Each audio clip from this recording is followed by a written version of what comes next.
हाय लोगोफोर नमस्कार नोंथांमोन बयखौबो भिउ ब्लग इउटुब चेनेलाव बरायनाय जाबाय। बे समाव आङो दासिमनि मोननैसो आपडेट नोंथांमोननि थाखाय लानानै फैदों।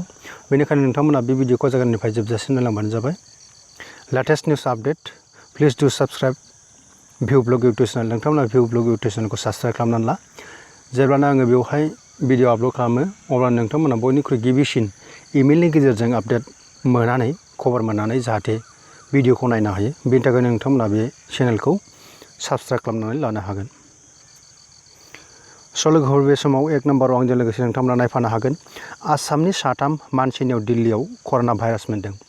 जे आसामनिफ्राय 3 मानसिनियाव दिल्लीयाव कर'ना भाइरास मोनदों होननानै जोङो बेवहाय फोथायजाथाव सुलुंनिफ्राय मोनथिनो मोनदों। जे आङो दहाय फुङाव मोनसे भिडिअ आपल'ड खालामदोंमोन जे बिसि फिसाय 2 मानसिनियावहाय कर'ना भाइरास मोनहैदों दिल्लीयाव होननानै। बे 2निफ्रायनो बै सासे गथ' दङ होननानै बुंदोंमोन आङो। बेनि रिपर्टखौ मोनाखैमोन। दा रिपर्टआ बेनियाबो मोननानै मा जाबाय जे बेबो पजिटिभ जानानै दङ। बे गथ'आबो दिनै कर'ना भाइरास पजिटिभ जानानै दं। बेनिखायनो जोङो बुंनो हायो दा आसामनिफ्राय 3 मानसिया बेवहाय कर'ना भाइरास पजिटिभ मोननानै दंहैयो आरो बिसोरखौ सुपार स्पेसियेलिटि हस्पिटालावहाय बिसोरखौ आइसलेसन वार्डआवहाय दोननाय जादों।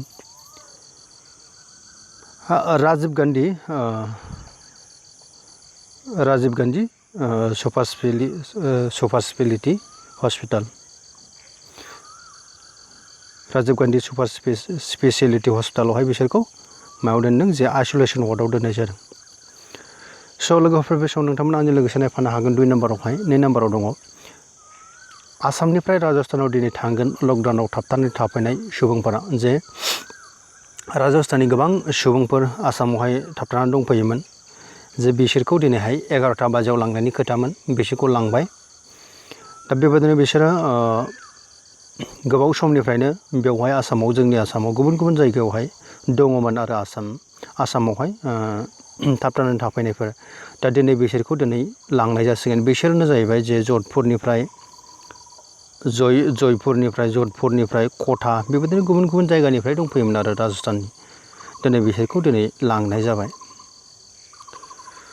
स' लोगोफोर बे समाव नोंथांमोना आंजों लोगोसे नायफानो हागोन 3 नम्बरावहाय बेवहाय दङ आसामनि 2 मानसिखौ दिनै हगारनानै होगोन कर'नानिफ्राय बारग'नायनि थाखाय।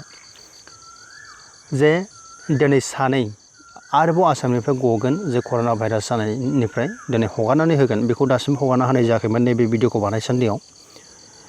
दासिम 9 मानसिनियावल' कर'ना दं आसामावहाय आरो सासेया थैबाय। जों बेखौ अलरेडि मिन्थिगौ आरो 29 साखौ हगारनानै होबाय। मोजांनि खोथा दिनै 2 मानसिया गगोन जे कर'ना भाइरासनिफ्राय सोखाजानायनि थाखाय। स' लोगोफोर बे समाव आंजों लोगोसे नायफानो हागोन नोंथांमोना 4 नम्बरावहाय बेवहाय दङ दिल्लीयाव आसामनि 7 CRPFनि देहायाव कर'ना मोनदों। गासै दिल्लीयाव 47 CRPFनि देहायाव मोनदों कर'ना भाइरास मोनदों। जोङो फोथायजाथाव सुलुंनिफ्राय मोननो हादों जे गासै दिल्लीयावहाय 47 सुबुंनि देहायाव CRPF सुबुं बिसोरनि देहायाव मा मोनदों कर'ना भाइरास मोनदों आरो बिनिनो गेजेराव 7 जना आसामनि CRPF। बे 7 जन आसामनि CRPF आरो बै 3 जे बिसि फिसाय केन्सार बेरामनि थाखाय देहा फाहामजानो थांदोंमोन आरो सासे उन्दै गथ' बिसोर गासैखौ लाफानानै दिनै आसामनिफ्राय 10 जन मानसिया दिनै दिल्लीयाव कर'ना भाइरास मोननानै दङ। जों बेखौ मिथिनो हायो। गोसोआव लादे बे आं दहाय 1 नम्बराव बुंबोनाय जे 3 बिसि फिसाय केन्सार बेराम सोखाजानो थाखाय बेयाव थाहैदोंमोन नाथाय बिसोरनाव कर'ना भाइरास मोनबाय आरो सासे उन्दै गथ' बिसोरनिनो बियादै जायो आरो CRPF 7 जन गासै 10 जन मानसिया दिनैहाय दिल्लीयाव कर'ना भाइरासजों आसामनिफ्राय गाग्लोबजानानै दंहैयो। स' लोगोफोर बे समाव नोंथांमोना आंजों लोगोसे नायफानो हागोन बेवहाय 5 नम्बराव दङ भारत उदांस्रिनि दावहारु हेम भरालीया दिनै जोबथा हांबोबाय। जे भारत उदांस्रिनि दावहारु हेम भराली बिथाङा दिनै जोबथा हांबोबाय होननानै जोङो बेयाव फोथायजाथाव सुलुंनिफ्राय मोननो हादों।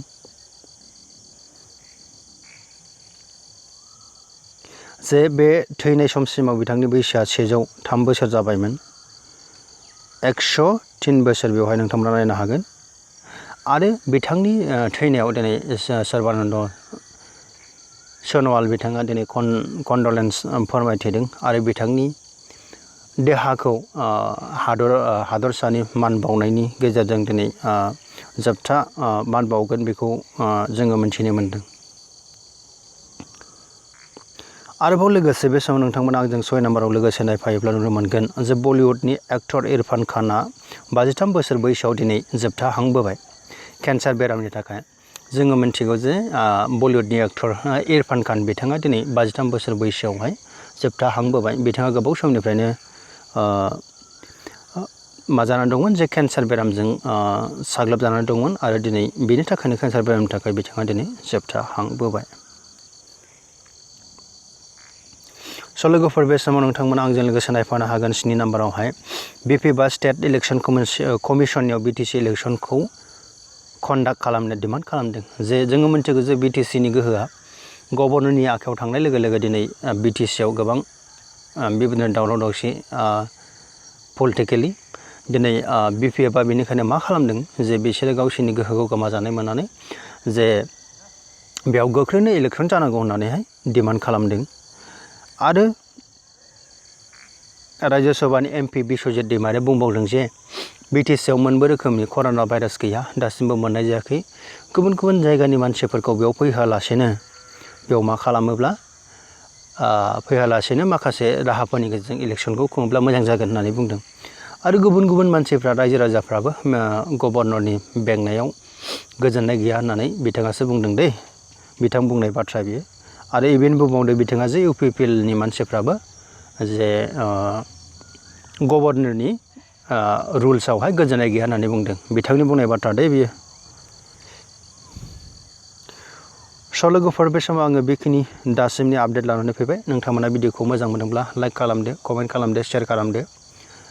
नोंथांनि लोगोफोरनो बेखौ शेयार खालामनानै हर, जाहाथे बयबो बेखौ नुनानै बयबो सांग्रां जानो हायो। स' लोगोफोर बे भिडिअखौ नायनो थाखाय बयनिसिमबो थेंक्स। बाय बाय।